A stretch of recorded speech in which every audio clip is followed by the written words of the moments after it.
Hey there. Welcome back to the Ariza Inspire Podcast, the place where we talk all things mental health, wellness, and everything in between. I'm your host, Samantha, a licensed professional counselor. But again, this is not therapy. It's just a way to unpack all of those things that we wonder when it comes to this mysterious topic of mental health. Today, we're diving into one of the biggest names in online therapy, BetterHelp. Yeah, that green and white logo you've probably seen on YouTube ads, Instagram influencer stories, maybe even your favorite podcast. But what's the real story behind BetterHelp? Is it worth it? How does it even work? And what's up with these scandals you might have heard about? And full disclosure, I was a therapist on this platform at one point. When I joined BetterHelp, I was working in a group practice and was trying to transition to my own solo practice. That alone in itself is a very scary experience. Trying to make it on your own, but BetterHelp was a tool that helped me slowly move away from depending on my group practice income. I know some solo practice owners even now use BetterHelp to fill in empty spots in their schedule and supplement their own income. So we're going to unpack all of this in a few moments. This is definitely not sponsored, so don't worry about that. As always, I want to provide information to help you get support in whatever way you see fit. So whether you're considering online therapy or just curious about this app that people have been talking about, stick around. This is going to be a good one. All right, so let's start from the top. BetterHelp was founded in 2013 by Alan Matas. His idea was pretty simple. Make therapy more accessible, affordable, and convenient by moving it online. No waiting rooms, no commute, no awkwardly bumping into someone you know in the therapist's office. Just you, your phone or computer, and a licensed therapist. Though virtual therapy is more commonplace now, at the time this was a revolutionary idea. Though this is one of the most well-known, they were not the first. Talkspace was founded in 2012 and is considered the first commercial online therapy platform. But we'll talk about them in another episode. The timing couldn't have been better, though, for BetterHelp and Talkspace to emerge.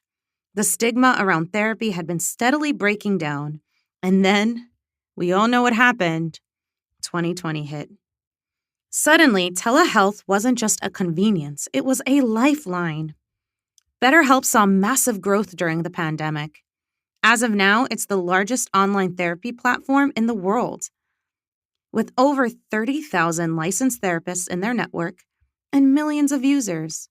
But like any big player in the mental health space, BetterHelp's rise hasn't been totally drama-free. Okay, so before we get into how to use BetterHelp, we need to talk about the elephant in the room, the scandals. Around 2018, BetterHelp got some heat over their terms of service, particularly related to therapist qualifications and user data. Influencers were doing sponsorships recommending BetterHelp, and when people started digging deeper, some noticed that the platform wasn't super transparent about who the therapists were or what qualifications they had. BetterHelp's terms of service stated that it did not guarantee the verification of a therapist's qualifications and placed the responsibility on the user. You can imagine that did not go over very well. There were also concerns about data privacy, like what happens to your therapy chats if you cancel your subscription, and are your conversations truly confidential?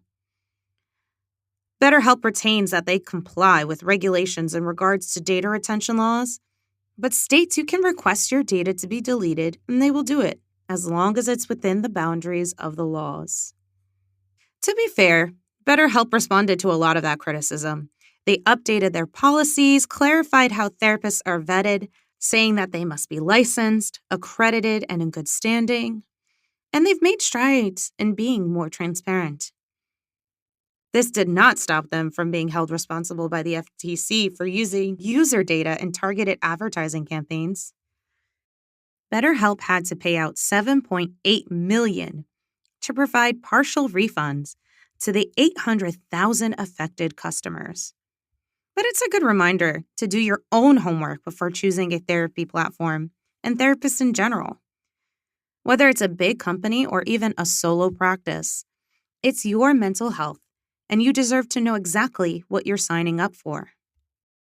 Personally speaking, from my own experience signing up as a therapist on the platform, they did have to verify my credentials. So I can speak at least to that point that they are verifying credentials.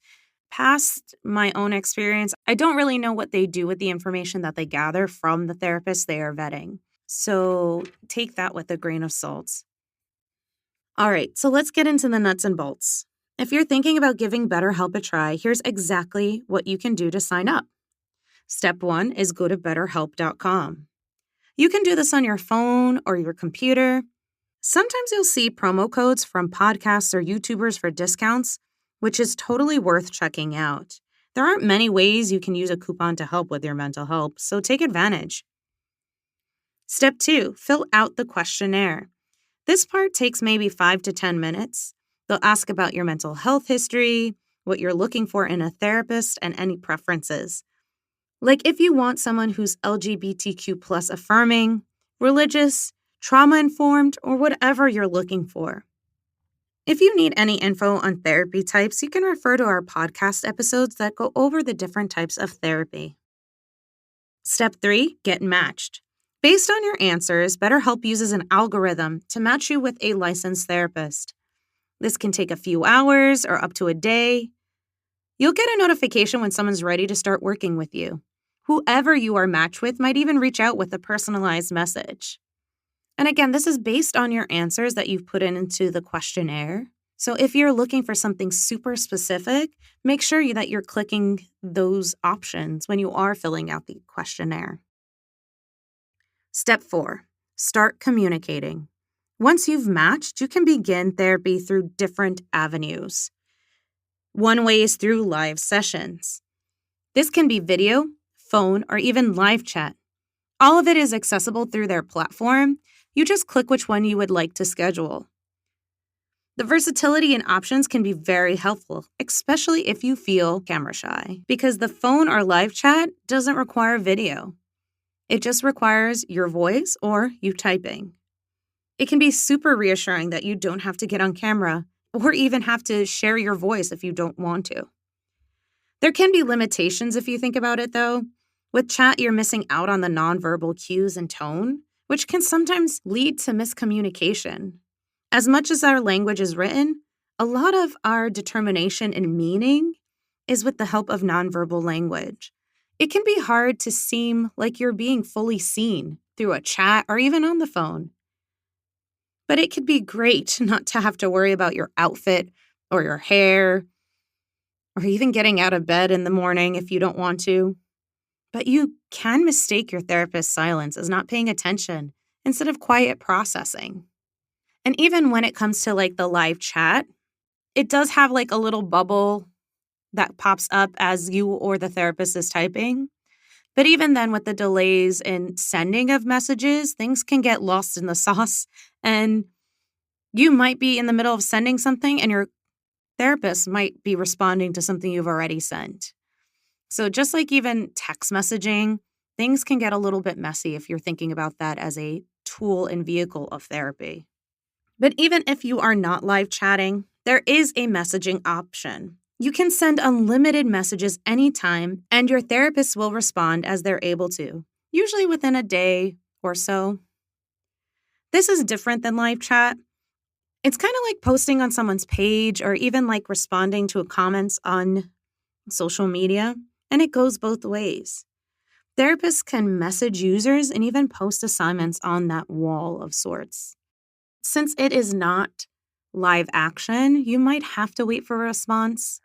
Usually, your response can come in like a day or so, but again, it's at the discretion of the therapist. But it's not only about sending messages. Therapists can send assignments and worksheets to their clients through this wall-type messaging system that they have.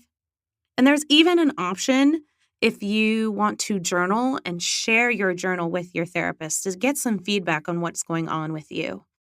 These options definitely help. It can bring in more variety and more enrichment to this whole journey of healing and therapy. Step 5, adjust as needed. If you don't vibe with your therapist, there's no need to worry. You can switch therapists at any time for free, and the process is pretty seamless. With a few clicks, you can switch therapists. You don't even have to say anything to your current one if you're not comfortable. Breaking up with your current therapist can be a totally uncomfortable situation for most, but we'll cover this in a future episode. So let's get into the nitty-gritty of money, because as much as we know we need this therapy and we need mental health help, it's going to cost us. But therapy is an investment, and we need to figure out how we can make this work instead of adding more stress to our lives. One of the bigger issues with BetterHelp is they don't take insurance, and that can really suck for most folks. But they do try to keep it as affordable as possible. As of now, their price ranges from about $60 to $100 per week, billed monthly. So you're looking at somewhere between $240 to $400 per month. Now, this can include one live session per week, plus unlimited messaging. Your live sessions can range from 30 to 45 minutes. And you'll, again, have access to online tools like worksheets, journals, and therapist-led group webinars. There are financial aid options that you can apply for during sign-up based on your income and employment status. This option can discount things for you up to 40% off of your subscription. And hey, remember those special influencer codes? They can get you up to 20% off of your first month. So yeah, not exactly cheap, but for many, still less expensive than traditional therapy, especially if you don't have insurance. So now that you know how it works and what it costs, let's weigh the good and the not so good. There are some pros. One is the convenience. Therapy from your couch? Yes, please. Then there's the flexibility, where you can message your therapist anytime and schedule sessions that fit your schedule. Another pro is the idea that there is a large network of therapists at your disposal. You're more likely to find a therapist who fits your unique needs, and you don't have to go to a million different sites to find them. It's just a one-stop shop. There's also no commuting or wait lists. You can get started in less than 48 hours, which, if we are talking about other routes of finding a therapist, sometimes you can email or message a therapist and not hear back from them, which is one of my biggest pet peeves when I have clients who are like, I messaged a million, you're the only one who responded. It drives me crazy.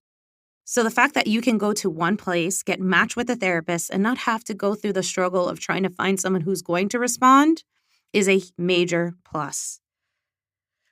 But there are some cons. For one, there is no in-person option. And some people really value that face-to-face interaction.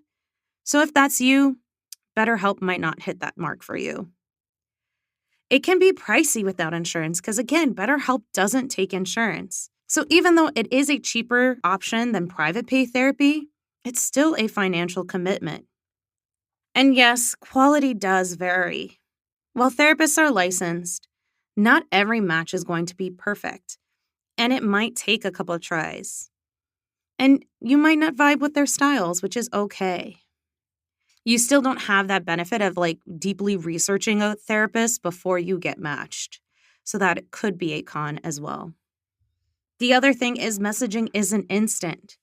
So if you are in crisis, this is not 24/7 crisis care. You will have to reach out to someone else if you are in crisis. Because this is therapy. It's not a hotline, and it's not a crisis intervention center. So is BetterHelp perfect? No. But for a lot of people, it's a really solid option, especially if accessibility and convenience are top priorities. So here's the bottom line. BetterHelp isn't a magic fix. No platform or type of therapy is, but it's a tool. And for many, it's a powerful one. If you've been on the fence about starting therapy because of time, cost, or just not knowing where to start, BetterHelp lowers a lot of those barriers. But always do your research. Read the terms, know your rights, And remember, if it doesn't feel like a fit, you're allowed to say so and try something else. Mental health is personal, and the best platform is the one that helps you feel seen, heard, and supported. But that's it for today. If you tried BetterHelp, I'd love to hear about your own experience, good, bad, in between. I know BetterHelp comes with a lot of opinions. So send me an email, send me a comment, let me know what you think. And if you like this episode, do me a favor. Share it with a friend, rate, review, and subscribe if you haven't already. Every little bit helps. And until next time, take care of yourself, my friend, and we'll see each other soon.